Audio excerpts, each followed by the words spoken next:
জামাত ইসলাম কখনোই এই দেশে ক্ষমতায় আসতো না এবং ভবিষ্যতে আসবে না, কারণ এই দেশের নারীরা তাদেরকে মেনে নিবে না। নারীদেরকে ঘরে বন্দী করে রাখার বা ঘরে আটকে দেওয়ার একটা পায়তারা চলছিল, এটার কারণে মানুষ আসলে তাদেরকে বট বাহিনী বলে।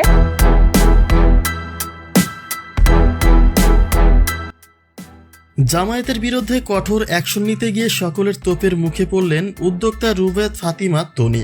সম্প্রতি এক সংবাদ সম্মেলনে জামায়াতের নিবন্ধন বাতিল চেয়ে সরকারের কাছে আবেদনপত্র জমা দিয়েছেন তনি। এ সময় জামায়াতকে তিনি বট বাহিনীও বলেন। তিনি বলেন, বট বাহিনী এদেশে কখনোই ক্ষমতায় আসতে পারবে না, কারণ তারা ক্ষমতায় আসলে নারীদের স্বাধীনতা নষ্ট হবে। অতএব কাজে যেহেতু এদেশে নারীরা সংখ্যায় বেশি, সেক্ষেত্রে জামায়াত কখনো এদেশের রাজনীতিতে সফল হতে পারবে না। জামাত ইসলাম কখনোই এই দেশে ক্ষমতায় আসতো না এবং ভবিষ্যতে আসবে না, কারণ এই দেশের নারীরা তাদেরকে মেনে নিবে না এবং আসতে দিবে না, যেখানে এই দেশে হচ্ছে যে নারীর সংখ্যা বেশি। তনির এমন কথার পরে যেন নাড়া দিয়েছে সামাজিক যোগাযোগ মাধ্যমগুলি। তনি যাকে নিয়ে যা বলেছেন সেটা বলার যোগ্যতা তিনি রাখেন কিনা সেই প্রশ্ন তুলেছে নেটিজেনরা। বলতে গেলে গোটা সোশ্যাল মিডিয়া জুড়ে ঝড় তুলেছে তনির এমন বক্তব্যে। তাকে নিয়ে যে যার নিজের মতো বাজে মন্তব্য করছে।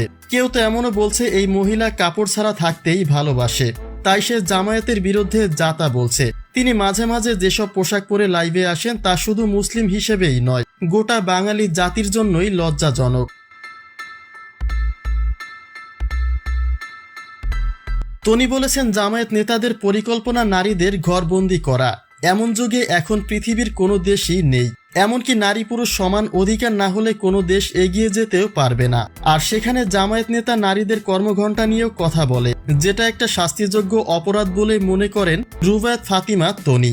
যারা নারীদেরকে সম্মান দিতে চায় না, সেই দলকে এই দেশের নারীরা কখনোই ক্ষমতায় নিয়ে আসবে না। তনির মতে নারীদের অধিকার হরণ করার ক্ষমতা কারো নেই। নারীরা এদেশে স্বাধীন, তাদেরকে থামিয়ে রাখার অধিকার কারো নেই। তবে নেটিজেনদের অনেকেই বলছে, স্বাধীনতা বলতে তনির কাছে একটা নারীর নগ্নতাও বোঝায় কিনা।